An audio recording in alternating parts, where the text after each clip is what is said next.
자, 이제 여러분들이 저랑 이제 첫 번째 시간이죠. 이제 첫 번째 시간에 이제 소비자 행동 또는 소비자 이제 심리학에 대한 이제 첫 번째 시간인데요. 여러분 근데 소비자 심리학인데 왜 소비자 행동에 대한 내용을 배우냐라고 하는데 이렇게 생각하시면 돼요. 이 소비자 행동이라고 하는 부분들은 우리가 일반적으로 알고 있는 전반적인 어떤 내용이라고 보시면 돼요. 그러니까 소비자들이 일반적으로 행동하는 거죠. 이제 비헤이버라고 하는 그 자체겠죠. 그래서 일반적으로 컨슈머 비헤이버라고 보통 얘기를 많이 하거든요. 소비자 행동이라고 하는 부분들. 근데 우리가 얘기하는 건 이제 심리잖아요. 그러니까 심리라고 하는 부분들도 결국 어떻게 돼요? 소비자 행동의 유형들하고 거의 유사하다고 보시면 됩니다. 그래서 보통 유사한 개념보다는 어떻게 돼요? 소비자 행동의 안에 어떻게 보면 소비자 심리학이 있는 이런 부분이 되거든요. 대부분의 아마 이제 일반 그 4년제 대학교라든지 또는 이제 대학원 같은 경우에서도 가장 많이 하고 있는 부분이 이제 소비자 행동론이라고 하는 그런 과목으로 해서 개설이 되어 있습니다. 그러니까 여러분들도 우리가 소비자 심리학이라는 걸 배우긴 하지만 일반적으로 이제 어떻게 돼요? 대학이라든지 또는 대학원에서 배우는 이 소비자 행동하고 같은 어떤 그런 개념이구나라고 그렇게 생각을 해주시면 될 것 같습니다. 먼저 이 소비자 행동에 대한 어떤 기본적인 연구 배경을 좀 살펴보실 텐데요. 이 소비자 행동이라고 하는 부분들은 인간이 행하는 많은 행위의 어떤 한 형태라고 이렇게 해서 보시면 됩니다. 그래서 왜냐하면 이제 인간이 우리가 보면 어떤 걸 얘기하죠. 얘는 뭐 물을 한 잔 마시겠다, 뭐 커피를 한 잔 사 먹겠다라고 하면 저도 오늘 아침에 바로 여기 촬영 오기 전에 밑에서 커피 한 잔을 마셨거든요. 그러면 커피숍이 보니까 한 4개 정도가 있더라고요, 근처에. 그럼 어떻게 돼요? 우리가 4개 중에 어느 커피숍을 들어갈 것인가 또는 커피숍에 들어가서 오늘 어떤 것을 마실 것인가라는 걸 이제 고민을 하잖아요. 그러니까 제품을 소비하거나 또는 뭐 제품을 구매하거나 또는 뭐 서비스를 우리가 구입하거나 하는 이런 다양한 어떤 이런 행위들 자체에 대한 것들에 대한 연구가 필요하다라고 하는 그런 부분들입니다. 또한 기업 환경의 변화로 인해서 이 소비자들의 어떤 행동에 대한 관심 자체가 상당히 높아지고 있다고 하는 겁니다. 그러니까 과거에는 일반적인 어떤 우리가 보면 예를 들면 뭐 생산자들이 어떤 제품을 생산해내면 우리가 그 제품을 그냥 소비하는 거죠. 이제 구입을 해서 이제 활용을 하는 또 쓰는 쪽에 이런 쪽에 포커스가 맞춰졌다고 한다면 최근에는 어떻게 하게 돼요? 소비자들이 이제 능동적으로 바뀌기 시작하는 거죠. 예전에 수동적이었다가 예를 들면 이런 것들이 필요하지 않냐, 또 이런 것들에 대한 개선점도 필요하다라는 것들을 이제 소비자들이 뭐 커뮤니티가 되었던 어떤 다양한 어떤 미디어가 되었던 이런 쪽이 어떻게 돼요? 제안을 하는 쪽이 이런 형태가 되는 겁니다. 그러다 보니까 과거에는 이런 기업들 또는 이제 이 생산자들 또는 이 개발자들, 연구 개발을 하시는 분들이 보통 어떻게 해요? 자기가 어떤 혁신적인 아이디어가 있었다? 그럼 그 아이디어를 토대로 해서 어떻게 하게 돼요? 제품을 생산하는 거죠. 연구개발을 통해서 제품을 생산해서 시장에 출시를 하는 그런 경향이었죠. 소비자 니즈하고는 크게 상관이 없습니다. 근데 최근에는 어떻게 돼요? 소비자 니즈, 그러니까 소비자들이 원하는 것이 무엇인지에 대한 것들을 정확하게 체크를 해서 어떻게 돼요? 시장에 제시를 해줘야 되는 어떤 그런 유형들이라고 보시면 됩니다. 그래서 이 소비자 행동에 대한 것은요, 나온 지는 한참 오래됐습니다. 그래서 1930년대부터 주목을 좀 받기 시작을 했어요. 그런데 실제 어떻게 돼요? 이 소비자 행동이나 또 소비자 심리에 대한 연구 자체는 1980년 때 이제 들어오게 되면서 좀 더 활발히 연구가 시작되기 시작했고 어떻게 보면 이 소비자 행동이라는 자체가 여러분들 혹시 마케팅 그 원론 배우잖아요. 이 마케팅에서 예전에는 좀 다뤄졌다가 한 분야였어요. 그러니까 예를 들면 마케팅 원론의 한 분야로 좀 다뤄졌다가 어떻게 돼? 이제는 하나였던 과목 자체로 해서 이렇게 떨어져 나온 겁니다. 그래서 80년대부터 활발히 연구가 좀 시작되기 시작하고 그리고 어떻게 돼요? 현재 이 시점에서는 이 소비자 행동 또 소비자 심리라는 과목 자체가 하나였던 영역으로 이렇게 나오게 된 부분이라고 보시면 될 것 같습니다. 그러면 소비자 행동에 대한 관심이 이제 중요하게 이제 증대하고 있는 이유는 무엇인가라고 하는 건데요. 여기서 보시는 것처럼 다양한 어떤 유형들이 이렇게 나오게 되는 겁니다. 그래서 첫 번째는 시장의 어떤 변화라고 보시면 돼요. 또한 이 마케팅 중심의 이제 기업 경영 자체가 많이 트렌드가 바뀌고 있는 그런 부분이라고 보시면 됩니다. 그래서 앞서 제가 설명드렸죠. 여기 보시면 공급자 중심이라고 그렇게 돼 있죠. 공급자 중심이라고 하는 얘기는 바로 뭐냐면 생산자 중심이라고 이렇게 보시면 됩니다. 그래서 기업에서 이런 어떤 제품들을 생산하는 쪽에 포커스를 예전에 많이 맞췄잖아요. 근데 최근의 트렌드는 바로 뭐예요? 이 공급자나 생산자 중심이 아닌 어떻게 돼요? 소비자 중심으로 시장이 재편되고 있는 그런 부분입니다. 그래서 이 공급자 중심에서 어디로 바뀌고 있다? 소비자 중심으로 이런 패턴이 많이 바뀌고 있다라고 이렇게 보시면 됩니다. 또한 이 기업 활동의 어떤 핵심도 과거에는 어떻게 돼요? 생산 판매죠. 그러니까 연구 개발을 통해서 어떤 제품을 생산하는 쪽에 포커스를 맞췄는데 최근에는 어떻게 하게 돼요? 이 중심 자체에서 소비자 중심으로 어떻게 하게 돼요? 이 마케팅 자체가 많이 바뀌고 있는 그런 트렌드라고 보시면 됩니다. 그다음에 두 번째는요, 이 경쟁이 심화에 따른 어떤 경쟁 우위를 확보할 수 있는 제품에 대한 정보 자체가 필요하던 이런 부분이 있다고 하는 겁니다. 그러니까 아시겠지만 치열한 경쟁화 있잖아요. 예를 들어 최근에 보시게 되면 뭐 4차 산업혁명 시대다 또는 뭐 디지털 트랜스포메이션 시대다 또는 빅데이터 시대다 또는 인공지능 시대다 이런 어떤 용어들이 많이 이렇게 등장을 하고 있거든요. 그러니까 예를 들면 이런 것들이 등장했다는 얘기는 뭐냐면 결국은 어떻게 돼요? 이런 새로운 어떤 ICT의 발전, 정보통신기술의 발전에 따라서 이제는 어떻게 돼요? 국경이 없는 거죠. 그래서 예를 들면 어떻게 돼요? 한국에 있는 기업들이 해외로 진출하고 그러니까 물론 예전부터는 어떻게 돼요? 해외에 있던 기업들이 한국에 많이 들어오긴 했죠. 근데 지금 반대로 어떻게 돼요? 한국에 있는 기업들, 현대자동차, 기아자동차 또는 삼성전자 또는 LG전자 이런 기업들이 어떻게 돼요? 이제 국내에서만 경쟁하는 것이 아니라 해외로 나가게 되는 거죠. 그러다 보니까 어떻게 돼요? 이제는 치열한 경쟁화에 있는 그런 부분이 되는 겁니다. 그러니까 어떻게 돼요? 결국은 이 경쟁 우위라는 부분은 어떻게 돼요? 우리가 핵심 역량을 좀 확보를 통해서 어떻게 하게 돼요? 싸워서 이기는 거잖아요. 경쟁 우위라고 하는 자체가. 그래서 우리가 경쟁 기업에 비해서 어떤 우위를 가질 것인가라고 하는 겁니다. 그러니까 경쟁 우위를 가져야만 이게 결국 수익으로 우리가 이어지는 부분이 되는 거겠죠. 이건 아마 여러분들이 경쟁 전략에서 구체적으로 배우시니까 거기서 한번 구체적으로 이런 내용들, 용어나 이런 부분들을 좀 이제 거기서 학습하시면 될 것 같고 여기서는 이제 제가 말씀드리는 거는 어떻게 돼요? 경쟁이 심화되고 있으니까 우리가 이 경쟁에서 살아남기 위한 어떤 전략적인 방안이 필요하다라고 하는 그런 부분이라고 보시면 됩니다. 그래서 어떻게 돼요? 과거와는 다르게 이 소비자의 트렌드들 많이 바뀌잖아요. 그러다 보니까 이 제품의 수명주기죠. 그러니까 여기 보면 PLC라고 되어 있는데 프로덕트 라이프 사이클이라고 하는 겁니다. 이 제품의 수명주기 자체도 과거에 비해서 상당히 단축되고 있다고 보시면 됩니다. 스마트폰의 이제 수명주기는 보통 얼마가 될까요? 이게 새로운 제품이 나오는데 보통 1년이죠. 예를 들어 애플 같은 경우는 완전한 새로운 제품이 나오는데 부터 2년이죠. 왜냐하면 S라는 것이 붙으니까. 삼성전자 같은 경우는 이제 갤럭시 시리즈 나오는 거 보면 거의 어떻게 돼요? 1년 단위로 해서 있는 제품들이 나오죠. 여러분들이 이 스마트폰 쓰기 전에 예를 들면 예전에 우리가 피처폰을 한번 쓰신 대로 한번 생각해 보세요. 그럼 피처폰 같은 경우도 보시면 예전하고 좀 다르게 어떻게 돼요? 되게 빨라졌죠. 초창기에 나오는 거는 뭐 한 1년, 2년 이렇게 오래 걸렸는데 계속 이게 줄어들었죠. 그래서 현재는 어떻게 하게 돼요? 이게 자체가 상당히 빨라지고 있다. 그러니까 어떻게 돼요? 소비자의 어떤 욕구 자체라든지 니즈 자체가 상당히 변화하고 있다고 하는 거죠. 그러다 보니까 기업들의 입장에서는 이런 어떤 변화된 소비자의 어떤 트렌드를 따라줘야 되는 거죠. 이것을 반영해주지 못하면 경쟁에서 살아남지 못하는 형태가 되는 겁니다. 그래서 과거와 다르게 어떻게 돼요? 이 제품의 수명 주기 자체가 어떻게 돼요?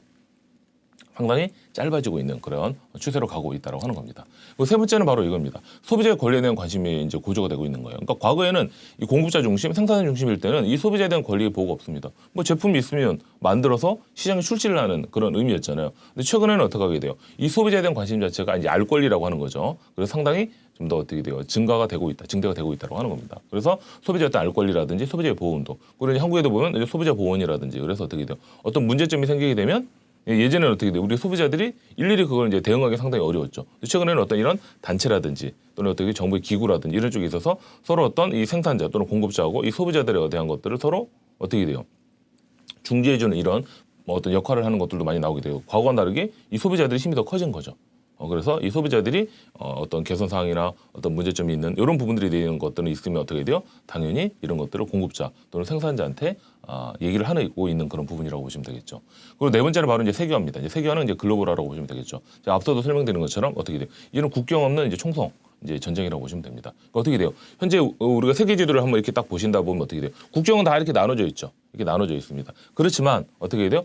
보이지 않는 장벽이 이제 다 허물어진 그런 부분이라고 보시면 됩니다. 그래서 시장의 범위 자체가 어떻게 돼요? 이제는 한 국가에 국한되어 있는 것이 아니라 전 세계 시장에 진출을 하고 있는 그런 부분이라고 보시면 되겠죠. 예를 들면 삼성의 어떻게 돼요? 갤럭시 같은 경우를 보시면 어떻게 이제 국내에서만 경쟁하는 것이 아니고 미국 그리고 유럽 그리고 뭐 중국 그러니까 어떻게 돼요? 웬만한 모든 국가들은 다 들어가 있잖아요. 물론 반도체는 뭐 당연한 것이고 그다음에 어떻게 돼요? LG전자도 마찬가지겠죠. 그래서 현대자동차 또는 기아자동차가 이제 국내에서만 경쟁하는 것이 아니라 어떻게 돼요? 뭐 일본이나 뭐 동남아 쪽이나 유럽이나 미국이나 이런 데 다 이게 수출이 되고 있잖아요. 그러니까 어떻게 돼? 시장 범위 자체도 상당히 확대가 되고 있다라고 하는 겁니다. 그러니까 이런 이유 때문에 이 소비자 행동, 소비자의 심리에 대한 관심이 상당히 중요할 수밖에 없다. 왜냐하면 이제는 만약에 현대자동차 예전에 어떻게 해요? 국내에서만 생산을 해요. 그러면 국내에 있는 어떤 기업들만을 포커스를 맞출 수 있죠. 그렇지만 이제는 어떻게 돼요? 글로벌화가 되다 보니까 전 세계에 있는 고객들의 어떻게 니즈를 다 맞춰줘야 되죠. 물론 약간의 차이점이 있습니다. 국내 출시되는 거하고 해외 수출되는 것의 어떤 사양이나 이런 부분에 분명히 차이가 있긴 하겠지만 어떻게 돼요? 그래도 어느 정도는 어떻게 돼요? 글로벌 수준에 맞춰줄 수 있는 이런 부분들이 필요할 수밖에 없다고 하는 겁니다. 그러다 보니까 기업들 입장에서는 이 소비자의 행동 또는 소비자 심리에 대한 이런 관심을 가져야지만 어떻게 돼요? 앞서 설명드린 것처럼 치열한 경쟁 환경에서 우리가 살아남을 수 있는 그런 어떤 의미를 가질 수 있는 형태이기 때문에 결국은 어떻게 돼요? 관심을 많이 둘 수밖에 없는 구조가 되고 있다라고 보시면 됩니다. 자, 그다음에 이제 소비자 행동의 연구 목적에 대해서 좀 살펴보실 텐데요. 소비자 행동의 연구 목적이 과연 무엇이냐라고 하는 건데, 그럼 연구를 왜 해야 되냐라고 하는 건데요. 이 기업 경영에 있어서 효과적인 어떤 마케팅 전략을 수립이 상당히 중요하다고 하는 겁니다. 그러니까 이것은 여러분들 이제 마케팅에서도 많이 배우시긴 하겠지만 결국 기업 경영에 있어서는 뭐예요? 우리의 어떤 제품이 있다 또는 서비스가 있다라고 한다면 이런 것들을 홍보를 해야 되잖아요. 그러니까 홍보할 수 있는 전반적인 전략 자체가 이제 마케팅에 포함되는 그런 부분이 되겠죠. 그러니까 이 전략 수립에 상당히 중요한 역할을 취하고 있기 때문에 어떻게 하게 돼요? 이 소비자 행동의 연구 자체가 많이 이루어지고 있는 그런 부분이라고 보시면 돼요. 보시는 것처럼 이 STP 전략이라고 얘기하죠. 아마 여러분들이 마케팅에서 배우셨을 겁니다. 왜냐하면 저희가 이제 배우는 과목은 이제 어떻게 돼요? 경영학에서도 전공 선택 과목이죠. 그렇지만 이 마케팅은 전공 필수기 때문에 아마 여러분들이 많이 들어보셨을 거고 아마 전략적으로 경영 전략에서도 들어보셨던 용어이기 때문에 제가 간략하게 좀 설명드려 넘어가겠습니다. 그래서 STP라고 해서 어떻게 돼요? 시그멘테이션, 타겟팅, 포지셔닝 하는 이런 단계가 있습니다. 어떻게 돼요? 일반적으로 시장을 세분화시키죠. 그러니까 우리가 특정 고객을 어떻게 해서 세분화시키고 거기에 따라 표적 시장을 선정을 하고 어떻게 돼요? 포지셔닝하는 일반적인 단계라고 보시면 됩니다. 간단하게 설명드리면 예를 들면 남자 여자가 있죠. 그럼 남자 여자가 있으면 만약에 시장 세분화해서 만약에 여성을 잡겠다. 그럼 어떻게 여자 쪽이다. 그럼 어떻게 돼요? 시장 세분화 쪽에서 여자 쪽을 잡는 겁니다. 그러니까 표적 시장을 선정을 해야 돼요. 그럼 여자 중에서 과연 누구를 선택할 것인가? 뭐 10대, 20대, 30대, 40대, 50대가 있겠죠. 나는 만약 30대를 하겠다. 그러면 표적 시장이 30대가 되는 거겠죠. 그래서 포지셔닝하는 그런 어떤 전략이라고 보시면 됩니다. 그러니까 예를 들면 예전에는 어떻게 돼요? 뭐 이렇게 토익이라고 하는 시험은 어떻게 돼요? 대학생, 취업생들만 보는 그 시험이었거든요. 근데 지금은 어떻게 하게 돼요? 시장 자체가 많이 넓어졌죠. 그러니까 중학생 또는 고등학생들도 이제 이 토익 시험을 보고 있잖아요. 그것처럼 예전에는 어떻게 해야 돼요? 토익 시험이라고 하는 자체는 세분화된 게 취업을 위한 시장이었습니다. 그래서 취업생들, 뭐 취업을 하고자 하는 사람들 또는 어떻게 하게 돼요? 예비 졸업자들, 4학년들 이런 사람들 대상으로 어떻게 돼요? 포지셔닝하고 타겟팅하는 이런 어떤 쪽에 포커스가 맞춰졌다면 지금 어떻게 돼요? 이 범위 자체가 상당히 넓어지고 있다고 하는 겁니다. 그러니까 이 의미 자체가 이 STP라고 하는 자체가 딱 이렇게 어떻게 일률적으로 딱 정해져 있는 것이 아니라 어떻게 돼요? 시장 흐름의 트렌드에 따라서 약간씩은 달라질 수 있는 이런 부분이라고 보시면 됩니다. 그리고 이제 비영리 조직을 위한 마케팅의 필요성도 증가하고 있다고 하는 건데 굳이 설명드리지 않아도 그러니까 영리 조직은 보통 기업을 얘기하는 거죠. 그러니까 과거에는 어떻게 하게 돼요? 이 영리 조직 쪽에 상당히 포커스가 많이 맞춰져 있었습니다. 그래서 영리 조직은 당연히 소비자 행동, 소비자 어떤 심리, 소비자 니즈 이런 것들을 파악하는 것이 상당히 중요했던 그런 시절이라고 보시면 돼요. 그런데 이 비영리 조직은 예전에는 관심 없었고 비영리 조직은 어떻게 돼요? 공공기관 또는 뭐 사단법인 이렇게 해서 어떻게 돼요? 영리를 목적으로 하지 않는 이는 기업들은 별 관심이 없었습니다. 근데 최근에는 어떻게 돼요? 이 비영리 조직도 마케팅의 필요성에 대해서 상당히 많이 느끼고 있다라고 하는 그런 부분입니다. 그래서 비영리 조직에서 어떻게 돼요? 우리 어떤 뭐 정보를 이용한다든지라고 하는 이런 다양한 어떤 사용자들이 있겠죠. 이용자들을 어떻게 돼요? 확보하기 위한 방안이 필요하기 때문에 과거와는 다르게 어떻게 돼요? 마케팅에 상당히 많은 노력을 기울이고 있다라고 보시면 됩니다. 그다음에 이제 소비자 이제 보호를 위한 이제 정책들도 이렇게 좀 나오게 되는데요. 이 소비자에 대한 보호를 정책 앞서 설명드린 것처럼 그러니까 소비자 알 권리 이런 것도 많이 증대됐다고 했잖아요. 그것처럼 결국 뭐냐면 이 합리적인 소비 유도를 위해서 어떻게 돼요? 이 정부나 각각 뭐 지자체라든지 이런 기관에서 어떻게 하게 돼요? 이 법이라든지 이 조례를 제정해서 이제 현재 행하고 있는 그런 부분들입니다. 왜냐하면 과거와는 다르게 어떻게 돼요? 최근에 이제 소비자 알 권리 이런 것도 중요하게 생각이 되고 있죠. 그리고 어떻게 돼요? 예전에는 기업에서만 이런 것들을 우리가 포커스를 많이 맞췄는데, 근데 지금은 어떻게 돼요? 그렇진 않죠. 그러다 보니까 어떤 문제점들이 많이 발생을 하게 됩니다. 제품의 어떤 하자라든지 이런 부분이 생기게 되면 문제가 될 수밖에 없는 어떤 그런 구조겠죠. 그러니까 이런 것들을 어떻게 하게 돼요?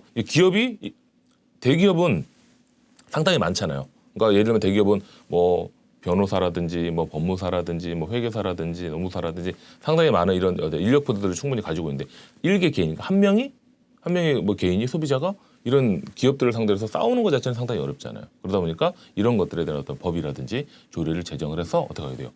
최대한 어떻게 돼요? 소비자를 보호할 수 있도록 해주는 이런 쪽에 어떻게 돼요? 포커스가 많이 최근에는 맞춰지고 있는 그런 부분이라고 보시면 됩니다.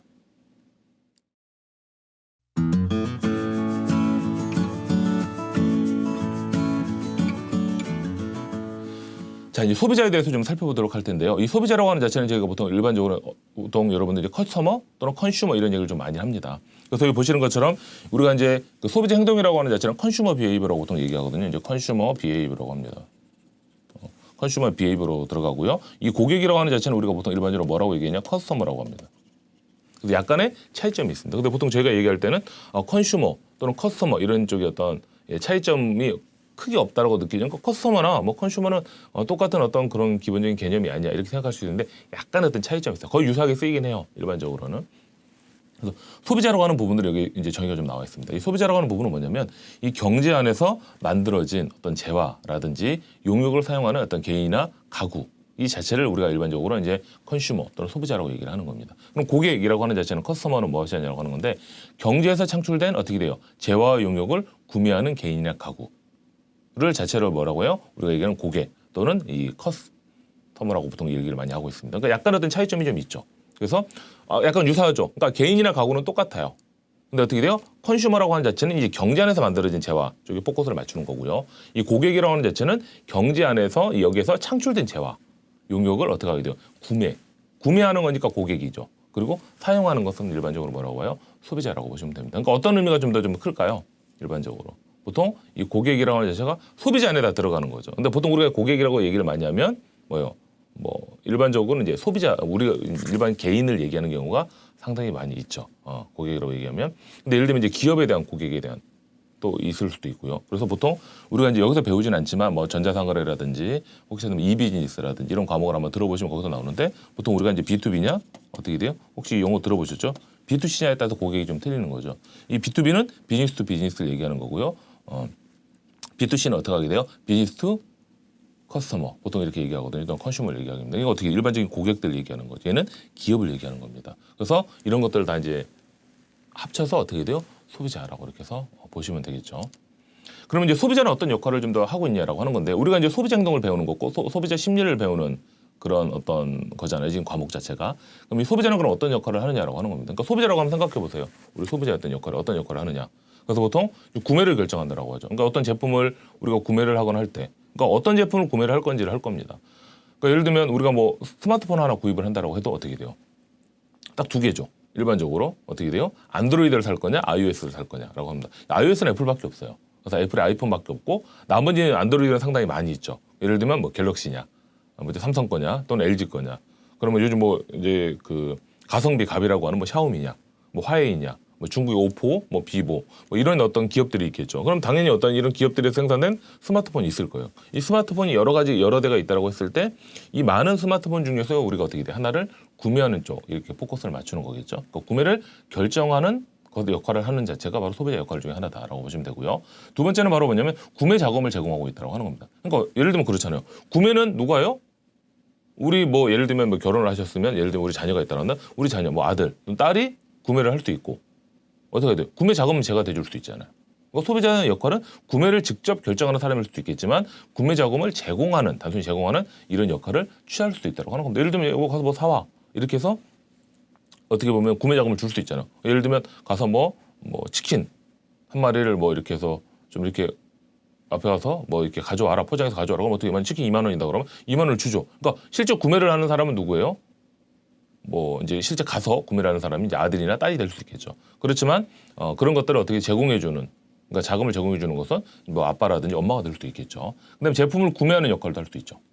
그다음에 같은 내용인데 구매를 결정한다는 얘기는 제품을 구매하는 쪽에 포커스를 맞추는 거죠. 그러다 보니까 제품을 구매하는 역할에도 이런 것들이 포함되고 있는 겁니다. 그러니까 제품을 사용하는 사람 이것도 소비자로 볼 수 있습니다. 그러니까 예를 들면 구입은 누가요? 보통 여러분들 이제 이게 아마 이 수업을 들으시는 분들이 거의 다 직장에 다니시고 뭐 연세가 좀 있다라고 한다면 당연히 이제 좀 틀리겠지만 만약에 가장 이렇게 좀 이렇게 만약에 이제 사회 뭐 초년생이라든지 이제 고등학교를 졸업하시고 이 수업을 들으시는 분들 계시면 있겠지만 보통 부모님들이 어떻게 하게 돼요? 자식들이 일반적으로 학교를 가게 되면 보통 이제 이제 노트북이라든지 이런 것들을 구입을 해주시잖아요. 그러니까 노트북을 구입하시는 분은 누구예요?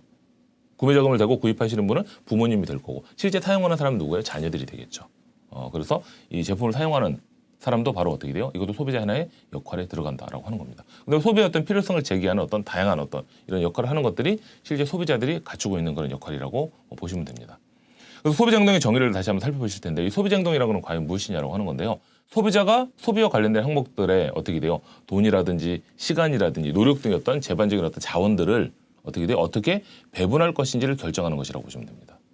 그래서 지금 뭐냐면 여기 나와 있지만 소비자에게 의미 있는 어떤 대상물의 교환을 용이하게 완성시키는 행위 이 자체가 바로 소비자 행동이라고 보시면 됩니다. 그러니까 결국 뭐냐면 컨슈머 비헤이버라고 하잖아요. 그러니까 소비자들이 제반적으로 우리가 물건을 뭐 제품이 되었든 서비스가 되었든 이런 것들을 소비하고 행동하는 이 어떤 전반적인 어떤 제반의 유형들 이런 것들을 바로 뭐라고 하는 거예요? 소비자 행동이라고 이렇게 해서 보시면 될 것 같습니다. 그래서 소비자 행동은요 여기 나와 있는 것처럼 어떻게 돼요? 제품이라든지 서비스, 활동, 아이디어 등과 관련이 되어 있다. 이건 당연한 거죠. 근데 소비자 행동은 구매보다 더 많은 내포를 하고 있다고 하는 겁니다. 그건 당연하죠. 그러니까 예를 들면 우리가 구매를 하고 있다고 한다면 구매 외에도 어떻게 돼요? 구매를 한 다음에 사용을 하죠. 그러니까 우리가 이제 뒤에서 다 나올 겁니다. 그래서 이 소비자 행동이 의사결정하는 유형들도 있거든요. 이제 고관이냐 저관이냐에 따라서. 그래서 단순히 구매하는 것보다 구매를 한 다음에 어떻게 보면 인지 부조 과정도 겪을 수가 있고요. 그다음에 구매 후 행동도 할 수가 있거든요. 그래서 구매보다 더 많은 것을 내포하고 있다는 것입니다. 그다음에 이 소비자 행동은 어떻게 돼요? 역동적인 과정을 거치고 있다고 하는 것도 있고요.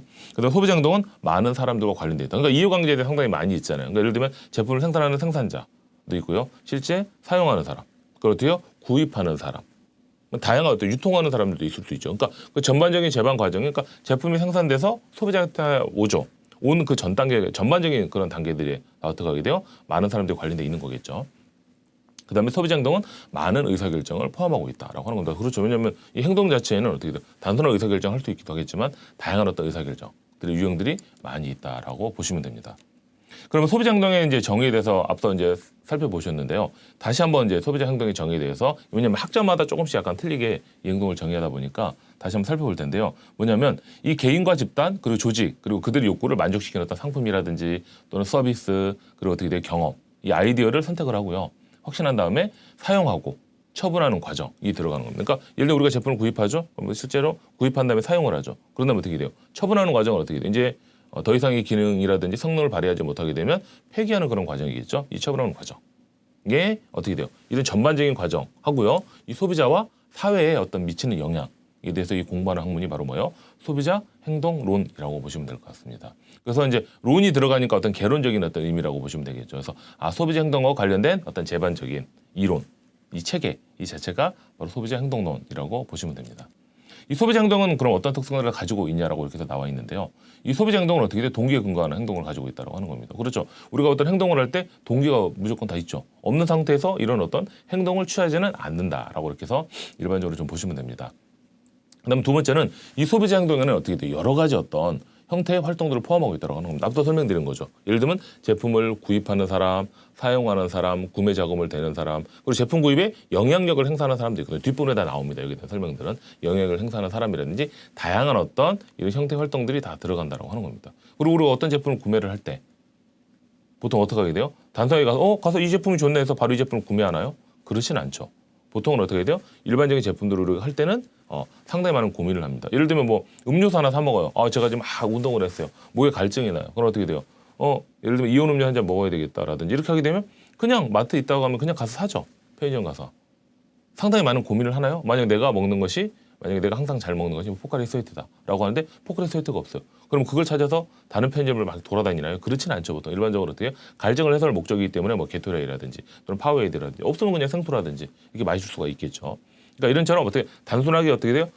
거기 안에서 순간적으로 이렇게 행동을 취할 수 있는 부분도 있고, 예를 들면 우리가 차를 하나 구매를 한다든지 또는 만약에 집을 구매한다라든지 또는 아파트를 구매한다든지 하면은 그냥 가서 딱 보고 이 집 마음에 드냐고 바로 구매를 하나요?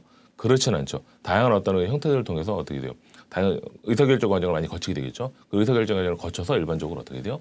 구매를 하는 것이기 때문에 이런 내용도 포함된다고 하는 겁니다. 이 부분은 지금 제가 설명드린 내용은 뒤에서 다 구체적인 내용들을 학습하실 수 있는 그런 부분들이니까 뭐 여기서 너무 어렵다고 생각하지 마시고 뒤에 가시면 여기 내용들이 다 나와요.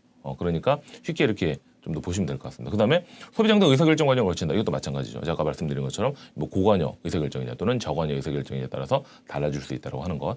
소비자 행동은 어떻게 돼요? 시간과 복잡성에 따라서 여러 가지 형태를 취하고 있다. 그렇죠. 왜냐하면 그 행동 자체가 시간이라든지 장소라든지 그러니까 다양한 어떤 요인들에 의해서 영향을 많이 받기 때문에 실제 형태들은 다양한 유형들을 취하고 있다고 하는 겁니다. 그다음에 소비자 행동은 여러 가지 다양한 역할을 하고 있다. 앞서 설명드린 것처럼 그런 역할도 있죠. 뭐 이 제안하는 사람 또는 구매하는 사람 또는 실제 사용하는 사람 이렇게 나눠져 있잖아요. 그런 것처럼 역할이 있다라고 하는 것. 소비자 행동은요 개인 요인 외에도 외부적인 영향 요인을 많이 받다. 그렇죠. 왜냐하면 우리가 이제 그 개인의 어떤 특성이나 이런 것 따라서 우리 제품을 구매할 수 있지만 외부 어떤 지인이라든지 또는 영향을 행사할 수 있는 사람들 또는 인플루언스 이런 사람들을 통해서 우리가 제품을 구매할 수 있죠. 제가 아까 오면서 기사를 살짝 읽어봤거든요. 중국의 왕응이라고 하는 것이 있죠. 인플루언서 얘기하는 건데 보니까 지금 되게 유명한가 봐요. 그러니까 이 사람이 지금 했는데 지금 뭐 월 이제 그러니까 1년에 벌어든 연수입이 한 500억 이상이 된다고 합니다. 그래서 예를 들면 뭐 나스닥도 상장을 했다라고 하더라고요. 그만큼 영향을 행사하는 사람이 있어요.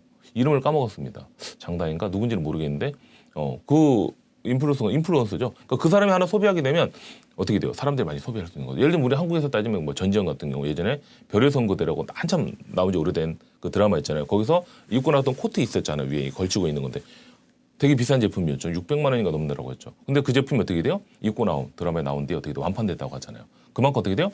그 영향을 행사할 수 있는 사람들이 입게 되면 어떻게 돼요? 당연히 그런 어떤 요인들에 의해서도 우리가 보통 어떻게 소비를 할 수 있는 그런 부분이 된다라고 이렇게 보시면 됩니다. 소비자 연구의 어떤 기본 전제는요, 소비자는 어떤 자주적인 어떤 특성을 가지고 있다고 하는 거. 앞서 이제 나왔던 내용과 같이 중복된 내용들이 좀 있습니다. 소비자는 약간 목표 지향적인 어떤 특징을 가지고 있다. 그렇죠.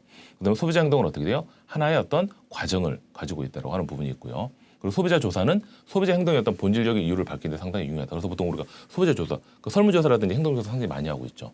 통계청이라든지 소비자 보건이라든지 이런 쪽에서 어떻게 돼요? 이런 조사를 통해서 과연 어떠한 형태를 통해서 이루어지고 있는지, 또는 한국 방송공사나 이런 데에서도 이 소비자 행동에 대한 것들도 많이 체크를 하고 있어요. 뭐 매체에 대한 것들 또는 매스미디어에 대한 것들도 이렇게 체크를 하고 있다라고 보시면 됩니다. 그다음에 이 소비자 행동 체계에 대한 유형들이 좀 나오게 됩니다. 그래서 이 부분은 제가 다 배울 거예요. 뒤에서 구체적인 내용을 배우기 때문에 제가 이제 그림을 하나 넣어놨는데, 저희가 배우는 내용이 여기에 이제 다 있습니다. 소비자 행동에 대한 내용들이. 물론 없는 부분들도 이제 제가 추가적인 부분을 해서 제가 이제 뒤에 뭐 13주차 또는 14주차 12주차에는 이제 다른 내용들이 좀 들어가 있긴 하지만 기본적인 좀 요인들이 좀 이렇게 있는데요. 보통 우리가 여기 보시는 것처럼 구매 의사결정 과정에 대한 것들이 있습니다. 구매 의사결정이 앞에 있었죠. 그러니까 소비자는 구매 의사결정 과정을 거치게 된다고 했는데, 이거 보시는 것처럼 구매 의사결정 과정 뒤에서 구체적인 내용을 설명을 배우니까 거기서 구체적인 내용을 설명을 드릴게요. 우선 간단한 내용 넘어가겠습니다. 시간관계상. 그래서 첫 번째 우리가 구매 의사를 할 때는 문제를 인식하게 되죠. 이것을 왜 우리가 필요로 해야 될지에 대한 문제의식을 먼저 느끼게 되면 그다음에 어떻게 돼요? 정보 탐색을 하고요. 그다음에 여기에 따라서 대안 평가하고 구매하고 구매 후 행동을 하는 형태입니다. 구매 행동은 어떻게 돼요? 만족이냐 불만족이냐라고 하는 그런 행동이 있겠죠.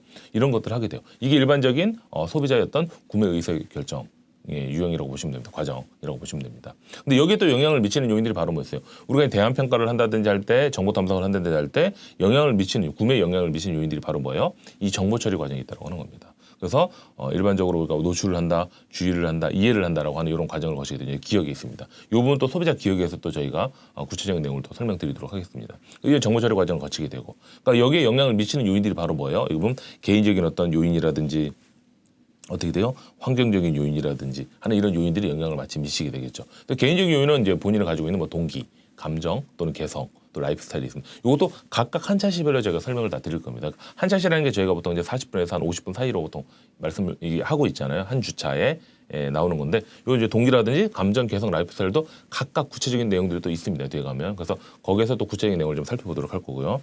그다음에 이제 환경적 요인 자체도 보시게 되면 여기 중거 집단이라고 하는 부분이 있습니다. 그래서 중거 집단 또는 가족 또는 문화 또는 사회 계층, 여기에 대한 것들도 뒤에서 설명드리겠습니다. 이런 어떤 환경 요인에 의해서도 어떻게 돼요? 우리가 영향을 많이 받는다. 그러니까 결국은 이런 것들이 어떻게 돼요? 앞서 나오는 것처럼 마케팅 자극이라든지 뒤에 또는 여기에 따라 소비자 반응을 보는 거겠죠. 그래서 마케팅 자극이라고 하는 자체는 제품이나 또는 서비스나 가격이나 촉진이나 유통이나 어떤 다양한 어떤 우리 경쟁 기업 활동들, 이런 것들을 좀 보는 거고요. 여기에 따라 마케팅 자극을 이제 주는 거겠죠, 소비자들한테. 그다음에 소비자의 반응은 어떻게 하게 돼요? 이런 다양한 의사결정 과정을 통한 다음에 반응 자체는 어떻게 돼요? 제품을 선택하느냐, 브랜드라든지 서비스를 선택하겠죠. 그다음 뭐 점포를 선택하거나 하는 이런 겁니다. 그래서 얘도 구매를 하고 구매 시점이 어떻게 되고 구매 어떤 양은 어떻게 되는지, 이런 것들까지가 실제 소비자들이 어떻게 돼요? 보여주는 어떤 반응의 어떤 유형이라고 보시면 됩니다. 소비자 행동책은 이렇게 좀 구성이 되어 있습니다.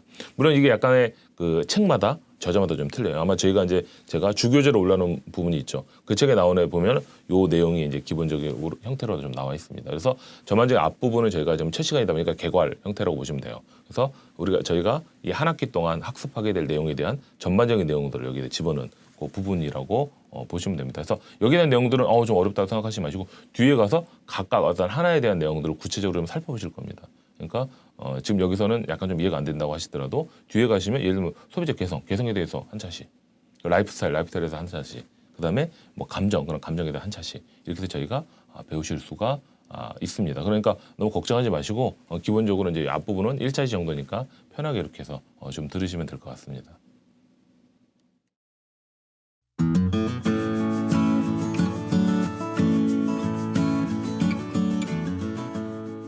자, 그다음에 소비자 행동의 이제 모델의 유형에 대해서 좀 살펴보도록 하겠습니다.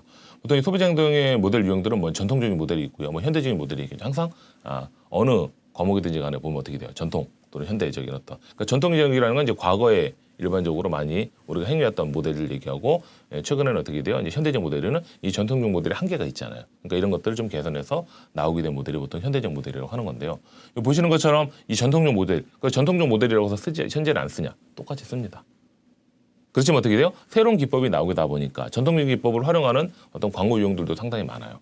그렇지만 이 어떻게 돼요? 구분을 좀 지어놓은 것뿐이죠. 그래서 현대적 모형이라고 하는 자체는 말 그대로 뭐예요? 이 전통적인 모형에 있어서의 어떤 부족한 점 또는 개선할 점 이런 부분들을 찾아서 현대적인 모형으로 이제 본다라고 하는 겁니다. 근데 전통적 모델을 보시게 되면 첫 번째가 이제 자극 반응 모델이어서 이것도 뒤에도 구체적인 내용들이 좀 나오니까 거기다 다시 한번 설명을 좀 드리도록 하겠습니다. 그래서 인간의 행동을 자극과 반응의 관계를 가지는 거로 설명을 하는 것이 바로 이 자극 반응입니다. 그러니까 자극을 좀 반응하겠죠. 예를 들면 이렇게 때리면 이렇게 아프면 소리가 나거나 하는 그런 부분이겠죠. 그래서 구체적인 것이 이제 예를 보시면 파블로라든지 곤이라든지 이런 어떤 스키너에 대한 부분들이 이제 이 자극 반응 모델 유형의 대표적인 어떤 예라고 보시면 됩니다. 그다음에 블랙박스 모델이라고 하는 것도 있어요. 이 블랙박스 모델은 바로 뭐냐면 자극 반응 모델을 좀 더 구체화시킨 겁니다. 그러니까 자극 반응 자체에 난 그 모델들이 있잖아요. 이런 것들을 좀 더 어떻게 돼요? 구체화시킨 것 자체가 바로 이 블랙박스 모델이라고 보시면 됩니다. 그래서 특정한 어떤 상황이 주어져요. 이 주어진 상황에서 소비자가 어떻게 행동을 하고 있는지에 대한 것들을 이제 체크를 또는 설명을 할 수 있는 그 모델이 바로 블랙박스 모델이라고 보시면 됩니다. 그래서 외부로 표출된 소비자 행동을 어떻게 돼요? 설명하고 예측할 수 있는 이 하나의 기법이 자체가 바로 뭐예요? 블랙박스 모델이라고 보시면 됩니다. 세 번째는 이제 경제학적인 관점에서 이제 모델이 좀 있습니다. 그래서 보통 우리가 이제 앞서 나오는 것처럼 소비자들은 뭐 자주적이다 이런 얘기도 좀 있었죠. 그거 하는 것처럼 소비자 자체는 이제 합리적인 소비를 한다라고 보는 겁니다. 그래서 합리적인 소비자들은 항상 어떻게 해야 돼요? 지출한 비용에 대한 이익의 비율이 가장 높은 제품을 구매한다고 주장을 하는 겁니다. 그렇죠. 우리가 예를 들면 비용을 충분히 줬어요. 지출하는 비용이 있다라고 한다면 어떻게 돼요? 지출함으로써 우리가 그 제품을 구매를 했어요. 그럼 그 구매를 한 제품, 그러니까 우리가 비용을 지불한 거에 대비해 어떻게 돼? 상당히 우리한테 어떤 가치라든지 이익이라든지 이런 것들을 주는 거겠죠. 이런 높은 제품을 그건 당연한 겁니다. 이렇게 주장한 그 모델 자체가 바로 경제학적 모델이라고 보시면 됩니다. 그래서 소비자에 보시는 것처럼 어떻게 돼요? 구매 행동이 제품에 대한 어떤 완전한 정보를 수집을 하겠죠. 이를 바탕으로 소비자들은 합리적인 어떤 의사결정을 하게 된다라고 하는 겁니다. 그래서 예를 들면 소득 수준이라든지 여기 보시는 거 제품 가격이 만약 주어졌다고 한다면 이 각 제품을 어떻게 돼요? 소비함으로써 최대한 효용을 얻을 수 있도록 제품의 종류라든지 구매량을 이제 결정한다는 이제 기본 전제를 가지고 있는 것이 바로 뭐예요? 경제학적입니다. 그러니까 예를 들면 여러분 경제학 원론도 저기잖아요. 이제 필수이시죠. 만약에 경영을 하신다면 전공 필수라고 보시면 되는데 이 경제학에서 배우는 기본적인 어떤 효용이라든지 한계 비용이라든지 거기에 대한 내용들하고 거의 유사한 의미라고 보시면 됩니다. 그러니까 정신분석 모델이죠. 대표적인 거죠. 이제 프로이드가 나와 있는데요. 인간의 심리를 이해하고 마케팅에서 필요한 소비자의 어떤 구매 동기를 분석하는 아주 유용한 어떤 모델 자체가 바로 정신분석 모델이라고 보시면 됩니다. 그래서 프로이드가 이제 주장을 하는 그 이론인데요. 인간의 어떤 심리를 충동, 자아, 초자아로 이렇게 구분을 한 그 이론이라고 보시면 되고요. 어떻게 보면 충동, 자아, 초자아라고 하는 이 세 가지의 어떤 상반된 힘이 인간의 행동을 지배를 하고 있다라고 이제 주장한 그런 이론이라고 보시면 될 것 같습니다. 근데 정신적 분석 모델을 이용해서 하는 그런 광고 이용들도 아직 상당히 많이 아직까지도 현재는 존재를 하고 있다라고 보시면 됩니다. 그 다음에 이제 현대적 모델로 들어와서 이제 하워드 세스 모델이 있습니다. 이건 뭐냐면 학습 이론이 약간 바탕을 두고 있습니다. 소비자 학습도 뒤에서 저희가 한 차례 정도 설명을 좀 드릴 테니까 구체적인 내용은 그것도 좀 보시면 되는데요. 학습 이론을 바탕을 두고 인간 행동을 자극 반응 관계에서 고쳤다. 자극 반응 모델이 아까 있었죠. 전통적인 모델에서. 근데 이건 어떻게 자극 반응 모델을 보되 학습 이론의 바탕을 두고 있다고 하는 겁니다. 그래서 주로 구매 이전이라든지 구매 과정 중에서 이 소비자들의 어떤 행동에 영향을 미치는 변수가 무엇인지 또한 이 변수 들어가는 어떤 관련성을 가지고 있는지 이에 초점을 맞추고 있는 연구가 바로 하워드 세스 모델이라고 보시면 됩니다. 두 번째는 니코시아 모델이 있는데요. 이거는 뭐냐면 소비자의 어떤 의사결정 과정에 기업을 이제 포함시키는 겁니다. 그래서 기업과 소비자 간에 어떻게 해야 돼요? 커뮤니케이션, 의사소통을 통해서 서로 간에 어떤 상호작용을 하고 있다라고 하는 겁니다. 이걸 이제 기술한 모델이라고 보시면 되는데요. 기업은 여기 보시는 것처럼 마케팅 메시지를 계속 어떻게 돼요? 보내는 거죠. 소비자들한테. 마케팅에 어떤 자극을 주는 겁니다. 앞에 그림이 있었잖아요. 그것처럼 마케팅에 자극 요소를 주는 겁니다. 그래서 소비자 의사소통을 하고자 하는 거고요. 소비자는 마찬가지로 어떻게 돼? 반대로 구매 행동을 통해서 이 메시지에 대한 반응을 주는 겁니다. 그래서 앞서 저희가 바로 앞에 있었죠. 그림에서. 그래서 어떻게 돼요? 이 마케팅에 자극 유형을 주면 소비자가 반응을 하잖아요. 그런 관계를 보는 것이 바로 이 니코시아 모델이라고 보시면 됩니다. 세 번째는 어떻게 돼요? EKB에 대한 그 모델이 있습니다. 그래서 그 엥겔, 콜렛, 블랙웰이라고 하는 모델이 있는 거잖아요. 그러니까 이게 줄여서 EKB라고 보통 얘기를 많이 합니다. 그래서 어떤 개인적인 어떤 특성이라든지 뭐 사회적인 어떤 영향 변수라든지 상황적인 어떤 영향력, 그러니까 다양한 어떤 이런 것들을 고려해서 소비자 행동에 영향을 미치는 어떻게 돼요? 여러 가지 변수가 있겠죠. 그거와 그들 간의 어떤 상호관계가 있는지를 파악하고자 할 때 어떻게 쓰는 모델이 바로 EKB 모델이라고 보시면 되고요. 보통 최근에는 보통 저희가 소비자 행동에 대해서 모델 얘기 많이 할 때 기본적으로 EKB 모델에 기반해서 보통 저희가 얘기를 많이 하고 있습니다. 그래서 EKB 모델 상당히 어떻게 많이 활용되고 있는 모델 유형 중에 하나다라고 이렇게 해서 보시면 됩니다. 또한 이제 모인의 이제 모델들도 있는데 이 모인의 모델 같은 경우는 뭐냐면 이 정보 처리 관점에서 본 겁니다. 아까 보면 소비자도 정보 처리를 하잖아요. 그때는 정보 처리 관점에서 보고 어떻게 돼요? 제품이라든지 서비스라든지 아이디어 등의 어떤 우리가 이것을 이제 취득하겠죠. 소비하고 처분하는 이 과정에 있어서 구매의 어떤 영향을 미치는 개별적인 영향 요인들하고요.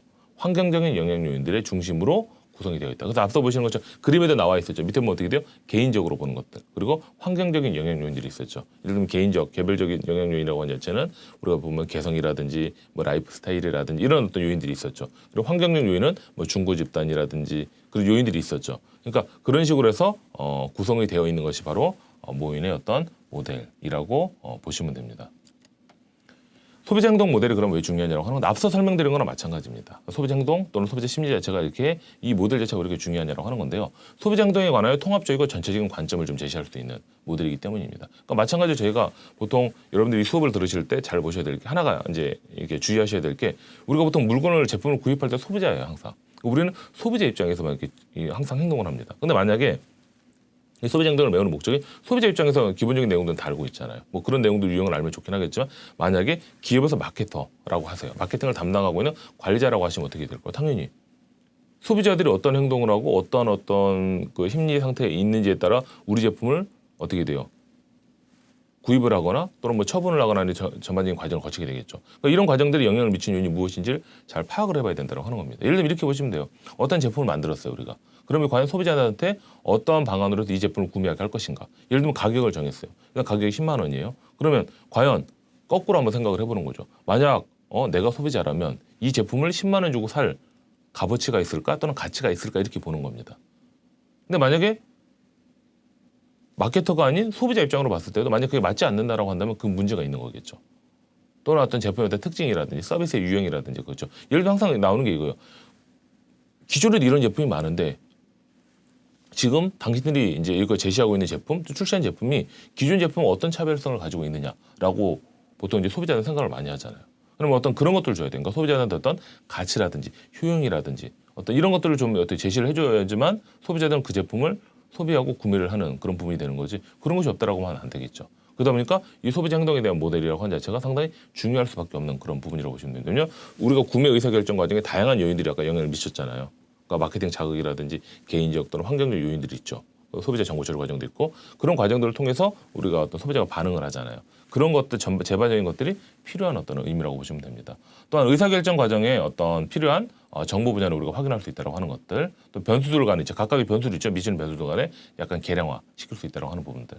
그리고 시장 세분화 있습니다. 아까 STP 있었죠. 그것처럼 시그멘테이션, 타겟팅, 포지셔닝처럼 시장 세분화 과정을 위한 어떤 근거도 될 수가 있다고 하는 겁니다. 그러니까 궁극적인 목적은 바로 뭐예요? 소비자 행동에 대한 모델을 이제 우리가 파악을 하고 하는 중요성을 가지고 있는 목적 자체가 바로 뭐냐면 기업에서 마케팅 전략을 수립하기 위한 하나였던 근거라고 이렇게 해서 보시면 될 것 같습니다. 소비자 행동 추세는 여기 보시는 것처럼 어떻게 돼요? 최근에 트렌드가 많이 바뀌고 있죠. 이제 가치에 대한 어떤 지향성이라든지 또는 인터넷이라든지 시장 세분화에 대한 어떤 이런 부분들이 들어가 있다고 보시면 됩니다. 그래서 가치 지향성이라고 하는 부분들은 바로 뭐예요? 밸류죠, 밸류. 그러니까 밸류에 대한 것들을 보는 겁니다. 그러니까 소비자한테 어떤 가치를 줄 거냐라고 하는 거겠죠. 그러니까 경제적 성장으로 인해서 소비자들의 가치 지향성이 상당히 높아지고 있다고 하는 겁니다. 그러니까 가치 인식이 예전에 비해서 많이 달라지고 있는 그런 부분이 되겠죠. 두 번째는 뭐 인터넷 또는 모바일, 저는 뭐 스마트폰을 위시한 뭐 SNS 이 등등이 되겠죠. 그래서 정보통신 기술, ICT의 발전에 따라서 인터넷 또는 전자상거래 이런 것들이 이제 나오게 되면서 어떻게 돼요? 소비자 행동은 이제는 어떻게 돼요? 웬만한 것들은 다 도어도 도어잖아요. 그러면 어떻게 돼요? 거의 우리가 제품을 클릭을 해서 구매를 하게 되면 바로 집 앞까지 배송을 해주잖아요. 굳이 우리가 마트를 가지 않더라도. 요즘 뭐 홈플러스나 이마트 같은 경우도 집 앞으로 가서 배송을 해주죠. 우리가 구매를 하면. 그래서 이제는 굳이 우리가 마트에 들리지 않아도 그렇게 배송을 해주는 그런 역할을 취하고 있는 그런 부분도 있고요. 또 시장 세분화에 대한 그런 부분도 있습니다. 그래서 시장 세분화라고 하는 것 자체는 어떻게 SP겠죠. 그래서 과거와는 다르게 시장 세분화에 대한 어떤 이런 맞춤화 전략을 취하는 어떤 이런 부분들로 어떻게 돼요? 소비 행동 추세가 바뀌고 있다고 하는 겁니다. 그래서 과거와는 약간 다른 어떤 의미를 가지고 있는 그런 부분이라고 보시면 되겠죠. 그럼 소비자 행동의 연구와 이제 마케팅에서 살펴보실 텐데 소비자 행동을 우리가 연구를 왜 하느냐는데 실제 소비자 행동을 연구함으로써 어떻게 돼요? 기업은 마케팅 전략에 대한 수립이 가능한 앞에서 나와 있었죠. 가능하다라고 하는 그런 부분이라고 보시면 되고요. 이런 것들을 통해서 어떻게 돼요? 보통 기업의 입장에서는 소비자 행동을 잘 예측을 하면 거기에 맞출 수 있는 제품이나 서비스를 시장에 출시하면 소비자들은 그 제품을 구매하면 궁극적인 목적은 바로 뭐예요? 소비자 만족에 포커스를 맞추면 어떻게 돼요? 우리의 궁극적인 목적이 뭐예요? 기업의 입장에서는 이윤 창출이잖아요. 수익을 충분히 확보할 수 있다. 로열티가 높은 고객들을 확보할 수 있다라고 하는 어떤 그런 의미라고 보시면 됩니다. 그래서 시장기에 대한 어떤 분석, 예측이 가능하고요. 시장 세분 STB 전략이 있었죠. 하는 것처럼 마케팅 믹스, 포피라고 하는 부분들을 할 수 있어 결과적으로는 바로 뭐예요? 이 마케팅의 어떤 전략의 성과에 어떻게 돼요? 이 소비자의 어떤 반응이나 이런 것들을 측정해서 평가를 할 수 있는 부분이 된다고 하는 겁니다. 그래서 아마 이런 부분을 여러분들이 아마 마케팅에서도 소비자 행동의 한 주차 정도는 배우셨을 거예요. 그만큼 어떻게 돼요? 이 마케팅에서도 이제는 소비자 행동이라든지 소비자 심리에 대한 부분들이 상당히 중요한 부분을 차지하고 있다라고 이렇게 해서 보시면 됩니다. 그 소비자 행동이 이제 분석 오류라고 이렇게 되어 있는데 일반적으로 우리가 잘못 생각하고 있는 이런 부분들이 좀 있다고 하는 거죠. 고객은 의식으로 결정을 내린다? 그렇진 않다고 합니다. 그러니까 의식으로 결정 내리는 경우도 있긴 하겠지만 의식으로 결정을 내리는 것보다는 그렇지 않은 경우가 있다고 하는 거고요. 두 번째, 고객은 어떻게 돼요? 합리적으로 사고하고 결정을 내린다? 물론 그럴 수도 있긴 하지만 그렇지 않는 경우들도 있다고 하는 겁니다. 합리적이지 않은 경우 소비가 굉장히 많이 있거든요. 그 다음에 어떻게 돼요? 마케팅에서 성별은 중요하지 않다. 아니죠. 성별이 상당히 중요할 수밖에 없습니다. 그 다음에 어떻게 돼요? 소비자들은 광고와 마케팅이 어떻게 돼요? 술수에 어떻게 돼요? 적절하게 대응을 하고 있다? 그렇진 않죠. 그러니까 어떤 마케팅에 자극이 노출되면 소비자들이 무의식적으로 충동적으로 이렇게 구매를 할 수가 있는 그런 부분이 되거든요. 그러니까 그렇지 않다라고 하는 부분들이고요. 소비자들의 기억은 경험을 정확히 반영하고 있다? 아니죠. 오류가 생길 수도 있다라고 하는 겁니다. 왜냐하면 아무리 내가 기억을 하고 있다고 해도 기억이 잘못된 기억일 수도 있잖아요. 예를 들어 내가 좋았던 기억을 가질 수도 있지만 뭐 나빴던 기억이 있다고 했을 때, 안 좋은 기억이 있다고 했을 때 그것을 어떻게 돼요? 그 상황이나 대한 제반적인 요소에 따라서 이런 것들이 어떻게 바뀔 수가 있는 거거든요. 그러니까 우리가 착각을 한다라고 하잖아요. 일반적으로 착각을 할 수 있는 부분들이 있는데 그런 어떤 형태가 되기 때문에 이 소비자 행동의 어떤 전반적인 어떤 분석의 오류가 있습니다. 그래서 예를 들면 이 5가지 요인들을 봐서 소비자가 뭐 합리적으로 의사결정을 한다, 성별이 뭐 중요하지 않다, 뭐 의식으로 의사결정을 낸다 이런 식으로 해서 어떻게 돼요? 마케팅 소고방문을 찾는다든지 소비자 행동을 파악했다라고 한다면 이것을 만약에 우리가 정책적으로 회사의 어떤 전략이라든지 이런 쪽에 반영을 하면 당연히 어떻게 하게 돼요? 실패하게 되겠죠. 그래서 여러분들이 이런 어떤 분석의 오류 유형들이 있는데 이런 것들은 맞지 않다라고 하는 겁니다. 그러니까 물론 맞는 부분도 있긴 하지만 맞지 않는 부분도 분명히 있는 그런 부분이 되는 겁니다. 여러분들 그래서 이번 차시에서는 저희가 소비자 행동에 대해서 전반적인 개괄에 대해서 살펴보았습니다.